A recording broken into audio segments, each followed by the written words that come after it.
Hello and welcome to Viti Pathshala. Next हम पढ़ने जा रहे हैं union of India and its territories. हम यहाँ पे कवर करेंगे। इसमें हम पढ़ेंगे अबाउट द हमारे कौन कौन से जो स्टेट्स हैं और उनकी टेरिटरीज। तो सबसे पहले हम देखते हैं कि आर्टिकल कौन कौन से कवर होते हैं। आर्टिकल 1 से 4 आर्टिकल्स। देन नेक्स्ट आता है कि कॉन्स्टिट्यूशनल प्रोविज़न, कौन कौन से इंपॉर्टेंट कॉन्स्टिट्यूशनल प्रोविज़न है। आर्टिकल 1 क्या कहता है? आर्टिकल 1 कहता है इंडिया, जो कि जिसका नाम लिखा हुआ है भारत। इंडिया का नाम क्या होगा? भारत। इंडिया भी है बट उसका जो दूसरा नाम है वो क्या है? Bharat. Shall be a union of states and names of the state and UTs वो मेंशन्ड है आर्टिकल 1 में। आर्टिकल 2 कहता है कि पार्लियामेंट कैन एडमिट, पार्लियामेंट किसी भी नए राज्य को जोड़ सकता है, इस्टेब्लिश कर सकता है क्या? नए राज्यों को एडमिट कर सकता है, इस्टेब्लिश कर सकता है किनको? नए राज्यों को। उसके लिए आर्टिकल 2 है। और आर्टिकल 3 है, जो पहले से बने हुए राज्य हैं उनको फॉर्म न्यू स्टेट, या फिर जो पहले से बने हुए हैं उनकी बाउंड्रीज को अल्टर कर सकता है। अल्टर एरिया, क्या क्या अल्टर कर सकता है? अल्टर माने चेंज, क्या क्या कर सकता है? एरिया को चेंज कर सकता है, बाउंड्री को चेंज कर सकता है, उसके नाम को चेंज कर सकता है एग्जिस्टिंग स्टेट्स के। आर्टिकल 4 कहता है कि जो भी ये चेंजेस होंगे आर्टिकल 2 और 3 के तहत, जो भी हम जो है संशोधन करेंगे, जो भी हम चेंजेस करेंगे, वो उनको कॉन्स्टिट्यूशनल अमेंडमेंट नहीं कहा जाएगा। आर्टिकल 368 की इसमें ज़रूरत नहीं है।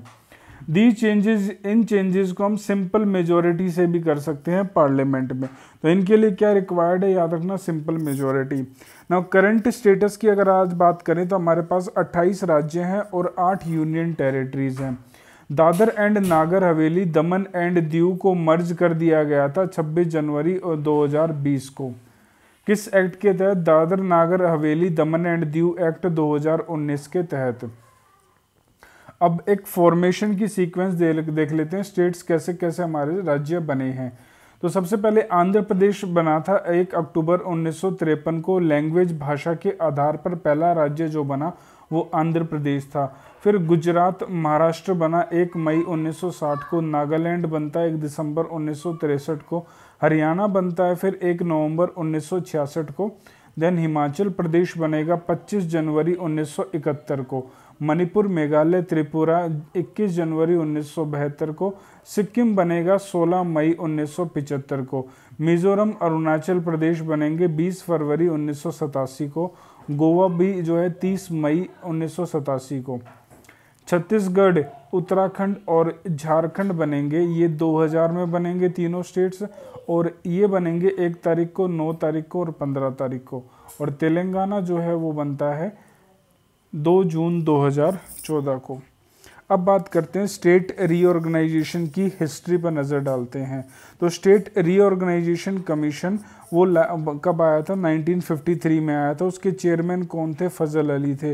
इन्होंने अपनी रिपोर्ट दी थी 1955 में, और इन्हीं के रिपोर्ट के आधार पर स्टेट रीऑर्गेनाइजेशन एक्ट को पास किया गया था संसद के द्वारा 1956 में। और इसके तहत जो 4-फोल्ड क्लासिफिकेशन था, जो 4-फोल्ड क्लासिफिकेशन था वो हमने ख़त्म कर दिया था, और हमने इसके बाद क्रिएट किया 14 स्टेट्स एंड 6 यूनियन टेरिटरीज़ को। द फ्रेंच टेरिटरीज़ पौंडीचेरी वो मर्ज होती है भारत के साथ 1954 में। पोर्चुगीज़ की जो कॉलोनीज़ थी गोवा, दमन एंड द दीव वो मर्ज करती हैं 1961 में। अब जोनल काउंसिल्स की बात कर लेते हैं। 4 हमारे यहाँ जोनल काउंसिल हैं। ईस्टर्न जोनल काउंसिल का हेडक्वार्टर कोलकाता है, वेस्टर्न का मुंबई है, नॉर्दर्न का new Delhi and the central का जो है प्रयागराज। वहीं साउदर्न का 5 है, ये साउदर्न का चेन्नई है। नाउ इनके यूनियन होम मिनिस्टर जो हैं वो हमारे अमित शाह जो हैं वो एक्स ऑफिशियो चेयरमैन होते हैं। यहाँ पर याद रखने वाली बात है कि north eastern states are not included in this zonal council. ये इनके लिए अलग ही काउंसिल है, वो है नॉर्थ ईस्टर्न काउंसिल। 1971 में इसको बनाया गया था। तो ये था हमारा chapter about the union and its territories. इसमें इतना ही जो है इम्पोर्टेंट है from exam point of view.